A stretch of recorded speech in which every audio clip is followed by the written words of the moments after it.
한 철학가가 공원 벤치에 앉아서 해가 지는 줄도 모르고 명상에 잠깁니다. 인생이 어디서 왔으며 무엇하러 왔는가, 그리고 어디로 가는가. 인생이 과연 무엇인가 고민을 하게 됩니다. 어떻게 사는 것이 성공적인 인생일까 또 고민하게 되죠. 무엇을 하며 살아야 하는 것인가? 열심히 해놓은 것은 같은데 나중에 보니까 되어 있는 게 없어요. 부지런히 산 것 같은데 다른 사람들에게 표현할 수 있는 게 없어요. 내 주변에 있는 사람, 내가 살아왔던 터전 속에서 무엇인가 당당하게 이야기할 수 있는 모습이 안 돼. 내 자녀들 앞에 이렇게 살았노라고 너희들도 이렇게 살라고 이야기할 수 있는 모습이 안 돼. 그래서 고민이. 신대륙을 발견한 크리스토퍼 콜럼버스는 자신의 이름 때문에 수십 년간 고민한 사람이었습니다. 그는 황금에 미친 사람이었어요. 그래서 신천지를 향해 떠난 것도 황금이 많다는 소문을 들었기 때문이었습니다. 그러나 그는 내 이름을 버릴 것인가 유지할 것인가 하는 고민을 계속했어요. 이 크리스토퍼라고 하는 말은요, 그리스도를 업고 다니는 자라고 하는 뜻이에요. 얼마나 부담스러워요. 내 뒤에 늘 주님이 계신다는 거예요. 내 이름이 불려질 때마다 주님을 업고 있는 자라고 하는 이름으로 불려지는 거예요. 그의 고민은 예수를 업고 사는 자가 될 것인가, 황금을 얻고 사는 인간이 될 것인가 하는 것이었습니다. 수도원에 들어가 며칠을 기도한 이 콜럼버스는 신부님에게 자기의 이름을 회복하겠다라고 하는 고백을 하고 그 후 죽기까지 14년간을 주님만을 위해서 살았습니다. 그는 평화스럽게 미소를 지으며 운명했는데 죽기 며칠 전에 내가 가장 행복했던 것은 주님의 제자가 되었던 지난 14년간이다 라고 하는 말을 했어요. 이렇게 마지막을 보낼 수 있어도 이게 얼마나 천만다행인지. 자기가 무엇을 해야 할지를 아는 사람이 얼마나 될까요? 내가 지금 걸어가고 있는 그 길이 잘 마지막까지 걸어가고 있어, 열심히 하고 있어, 틀리지 않았어 라고 할 수 있는 사람이 몇이나 될까? 오늘 본문의 바울은 다메섹 도상에서 예수 그리스도께 사로잡히고 맙니다. 완전히 주님께 압도된 바울은 주님을 향하여 이렇게 묻습니다. 주여, 내가 무엇을 하리까? 이 말의 원래 의미는요, 주여, 내가 무엇을 하기를 원하십니까? 라고 하는 말이에요. 바울은 다메섹 도상에서 예수님을 만나는 순간에 이 질문을 바로 한 것입니다. 주여, 내가 무엇을 하리까? 우리 모두는 예수 그리스도를 만난 지가 오래된 사람들이에요. 그런데 바울처럼 이런 질문을 해보셨습니까? 나는 주님을 위하여 무엇을 해야 합니까?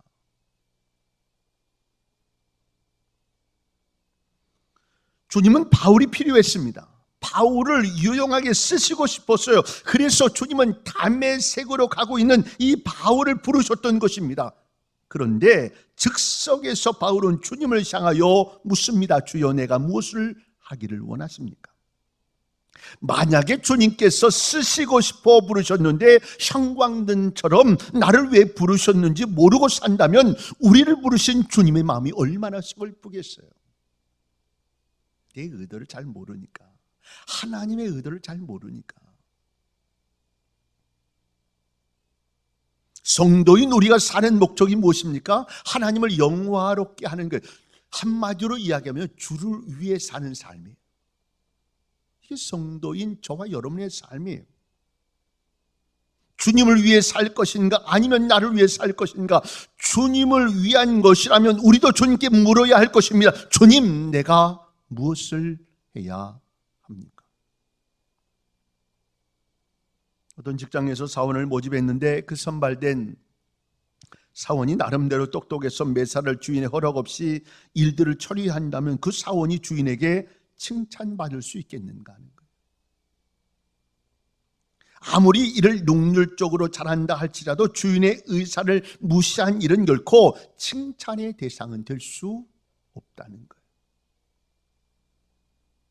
주님의 일을 하려면 주님에게 수시로 묻는 물음의 생활이 필요해요.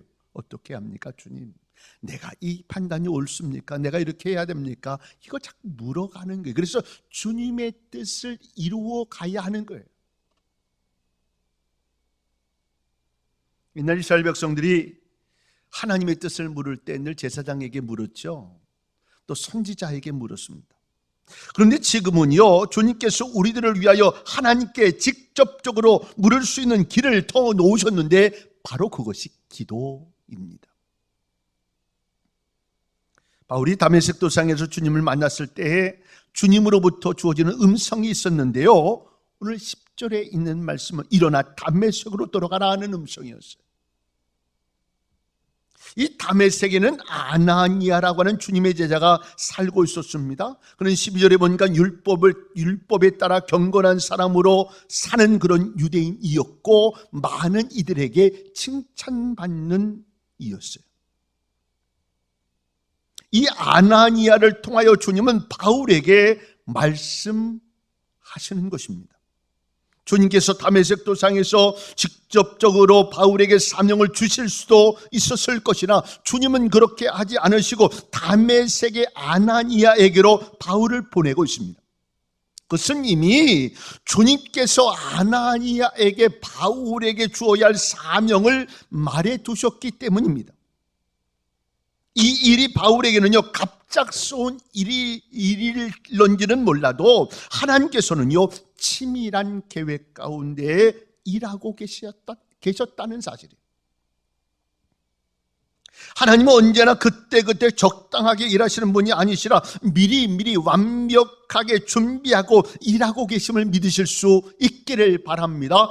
그래서 우리는 그분을 쫓아 인도하심을 받아 순종하며 가는 게 가장 잘 될 수 있는 방법이에요. 자꾸 우리의 계획, 우리의 생각 이것을 가지고 하려고 하니까 문제가 생겨지는데 미리 계획 가운데 준비해 놓으신 그 주님의 인도하심을 쫓아가는 우리가 가장 잘 될 수 있는 방법입니다. 아브라함을 부르셨을 때도 그랬고 야곱을 부르셨을 때도 그랬고 모세를 쓰실 때도 마찬가지였습니다. 오늘 바울을 부르실 때도 같은 방법으로 미리 준비된 계획 가운데 부르시고 계시는 것입니다. 오늘 우리들이 이렇게 부르심을 받은 것도 하나님의 즉흥적인 것이 아니라 만세 전부터 계획된 하나님의 부르심임을 믿으실 수 있기를 바랍니다.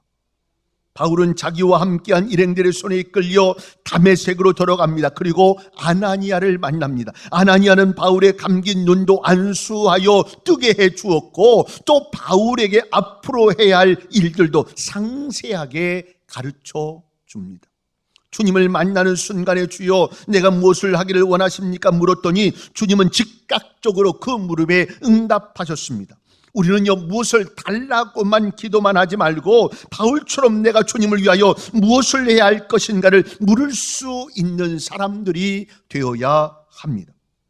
바울의 물음에 하나님께서는요, 오래전부터 미리 준비된 가운데 부르셨음을 확인시켜주고 계시는데 15절에 아나니아를 통하여 이렇게 말씀하세요. 내가 그를 위하여 모든 사람 앞에서 내가 보고 들은 것에 증인이 되리라 라고 하는 증인의 사명을 받습니다. 내가 받은 것, 내가 느꼈던 것, 이 증인의 삶을 살라 라고 하시는 거예요. 그리고 바울은 비몽사몽간에 다시 새로운 하나님의 응답을 듣게 되는데, 그것이 18절의 말씀이 봄에 주께서 내게 말씀하시되 속히 예루살렘에서 나가라. 그들은 내가 내게 대하여 증언하는 말을 듣지 아니하리라 하시거늘. 두 번째 들려온 음성은 바울이 예루살렘에서 속히 나가라 라고 하는 거예요. 하나님께서 아브라함을 갈대 우르에서 부르실 때도 그곳에서 나와 하나님께서 지시하는 땅으로 떠나라 라고 말씀하셨죠. 오늘 하나님께서는 바울에게도 속히 예루살렘을 떠나라 라고 이야기하세요. 예루살렘에서 있기를 원하는 게 유대인들의 꿈이에요. 더군다나 이 예루살렘은 지금도 전 세계에 집중을 받고 있는 거예요. 늘 예루살렘에 계신 하나님, 또 예루살렘 성전에 계신 하나님, 심지어는 지금도 뭐 옛날 같으면 다 개발하고 그럴 텐데, 지금도 예루살렘 성전에서 바로 왼편에 보면 무덤이 있어요. 지금도 그래요. 근데 그 무덤 값이 무지 비싸다고 그래요. 그런데도 불구하고 그거 묻히기를 원한대. 왠지 아세요? 주님이 부활하실 때 나도 같이 그 자리에 영광된 모습을 이루기 위해서. 그래서 지금 예루살렘을 떠나라는 거예요. 늘 예루살렘을 중심으로, 더군다나 사도 바울은 이 예루살렘에서 성공적인 삶을 이루어갔던 사람 중에 한 사람이고, 여기서 내가 성공해야 되리라 이런 마음을 가졌는데 이걸 떠나라는 거예요.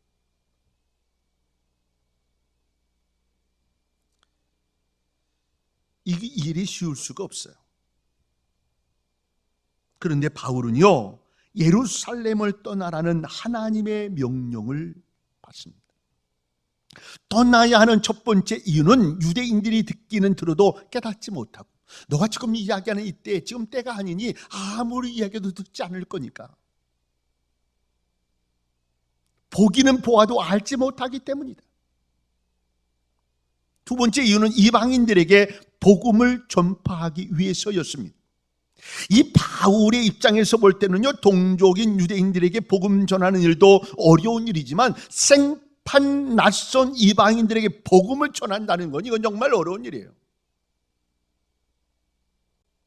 선택받은 민족이란 강한 모습을 갖고 있는 그들, 그렇지 않은 다른 사람들에게 복음을 전한다는 거, 이건 상상도 못할 일. 지금도 그들은 선교사가 없어요. 자기들 선택했는데 무슨 선교사를 보낼 필요가 없다는 거. 근데 이방 사람들에게 복음을 전하, 이건 상상도 그 당시에는 할 수 없는 일이었어요. 듣지도 않을 뿐더러 그런 일은 보통 유대인들 사회 가운데서 있을 수도 없는 일이었어요. 그런데 지금 이 말씀을 하고 계시는 거예요. 하나님에 대해 한 번도 들어본 적이 없는 이방인들, 그들 나름대로 종교 같은 것을 가지고 살아온 그들, 그런 이방인들에게로 가기 위하여 예루살렘을 떠나라는 명령을 하시는데, 이게 얼마나 부담스러워요. 그런데 21절에 나더러 또 이르시되 떠나가라, 내가 너를 멀리 이방인에게로 보내리라 하셨느니라. 21절에 재차 바울에게 떠나라 말씀하신 것을 보면요, 이 바울이요 멈칫한 것 같아. 이거 어떡하지? 가야 하나 말아야 하나? 그래서 재차 명령을 하고 계십니다. 사도 바울이 예수님을 만나는 순간에 주여 내가 무엇을 하기를 원하십니까? 라고 물을 때 하나님께서는 분명한 응답을 주셨습니다. 사도 바울에게 이런 무거운 명령이 내려졌을 때 바울이 어떻겠습니까? 끝까지 망설이고 멈칫했습니까? 아니에요. 바울은 이 거룩한 하나님의 명령이 자기에게 내렸을 때 지체하지 않고 예루살렘을 떠나서 이방인들의 땅으로 갔다라고 하는 거예요.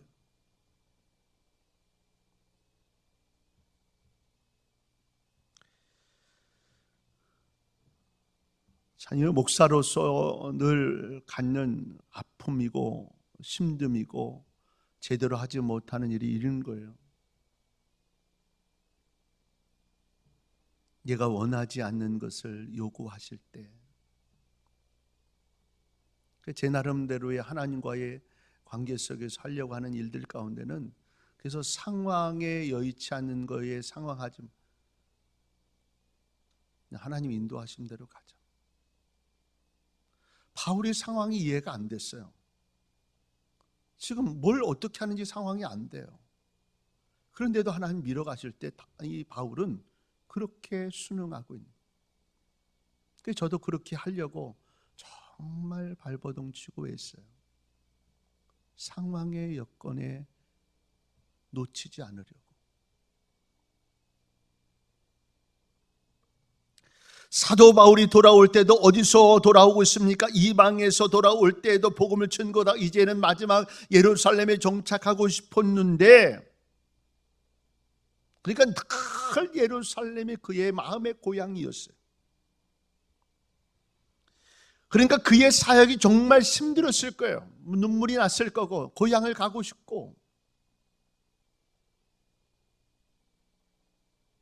그러나 어렵더라도, 힘이 들더라도, 가다가 죽는 한이 있더라도 그것이 바울을 부르신 하나님의 명령이면 준행을 하고 싶었던 것이 바울이에요. 바로 이것이 주님을 위한 일이다. 나는 상황이 안 되고 하고 싶은 마음이 두렵고 떨리는데도 하나님이 원하시는 말씀이면 그 일을 하고 싶은 마음이 바울의 마음이고, 이 바울의 마음이 주님을 위한 일이다.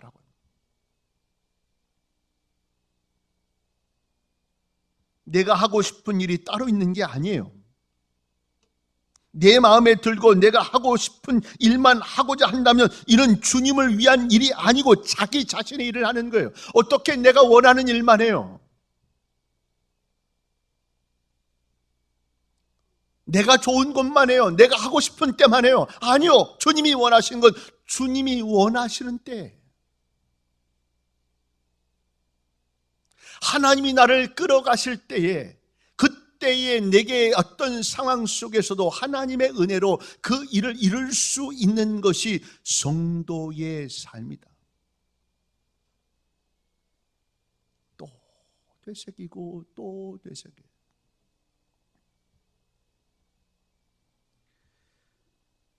간디가 변호사 자격을 얻기 위해서 영국 유학을 결심하고 그의 마음의 결정을 했어요. 사원에 가서 술과 고기와 여자를 끊을 것을 서약을 합니다. 그런데 영국 생활을 하다 보니 이게 꼭 필요한 상황이 생겨지게 돼요. 영국의 신사가 되기 위해서는 적지 않은 돈도 시간도 정력도 필요했어요. 어느 날 연회가 있어서 참석하게 됐는데 푸짐한 고깃국이 마련되어 있었어요. 그런데 조국을 떠날 때 서약했던 그 서약을 생각하며 고민에 빠졌어요. 그러더니 벌떡 일어나 연회석을 걸어 나오는 무례를 저지르고 맙니다. 후에 간디는 이렇게 이야기했어요. 나는 서약을 지키기 위해 영국 신사 되기를 포기했다.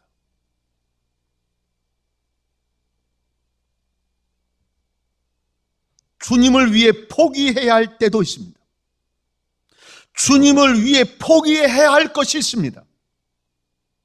내 것은 갖고 있으면서 손해보기를 원하지 않으면서, 희생하지 않기를 원하면서, 헌신하지 않기를 원하면서 나는 주 위에 삽니다. 이건 뭐가 어울리지 않아. 내가 하고 싶은 것만, 여러분, 내가 하고 싶은 것만 하는 건 헌신 아니요. 여가선영 정도지. 주님이 원하신 대로 가는 거예요.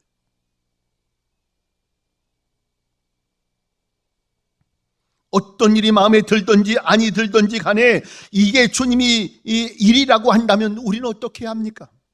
주님의 일이라면 반드시 그 일을 행해야 하는 것입니다. 주여 내가 무엇을 하리까라고 기도로 묻고 응답이 되거든 지체하지 말고 사도 바울이 예루살렘을 떠났던 것처럼 결단하고 움직여야 하는 것입니다. 주님이 가장 기뻐하시는 타입은 오늘 사도 바울과 같은 타입이에요. 갈등도 없어요. 오늘 재차 또 이르시되 오늘 말씀하신 그 말씀 앞에 움직여지. 그래 가자. 옷을 추려입고 또 짐을 싸고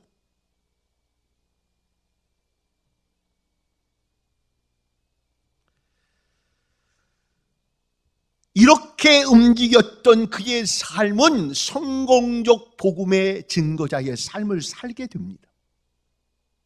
이렇게 바울을 도우셨던 하나님은 오늘도 그런 일을 감당하고 있는, 결단하고 움직여지고 있는 저와 여러분의 삶에도 하나님의 은혜를 주실 줄로 분명히 믿습니다. 나는 주님을 위하여 무엇을 해야 합니까? 묻고 응답하신 대로 사는 거예요. 오늘 내 마지막 생에 다하는 그날까지 하나님이 전부인 삶을 살고 은혜로 살 수 있는 이것보다 더 가치 있는 축복은 없다라고 하는 거예요.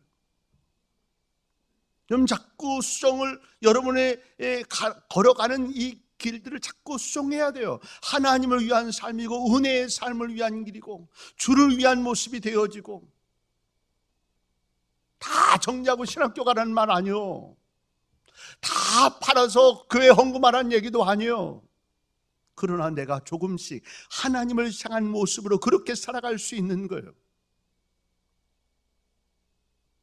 마지막까지 사는 우리의 삶이 그렇게 후회하지 않는, 하나님을 찾고 하나님으로 행복하고 하나님 때문에 만족하는 삶이 우리의 삶이어야 하는. 남들은 코로나 때문에 벌벌벌 떨어. 근데 목사님 오셔서 어떻게든 설교하면, 말씀을 기도하면 좋겠다.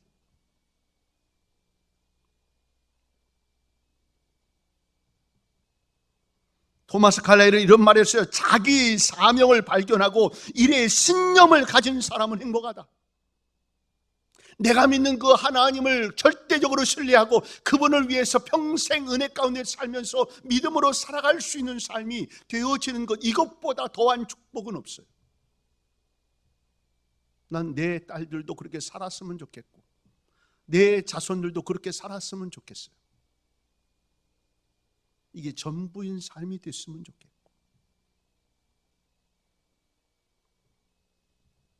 말씀을 정리합니다. 바울처럼 묻고 바울처럼 결단하고 바울처럼 사는 믿음의 주인공들이 될 수 있기를 주의 이름으로 축원합니다.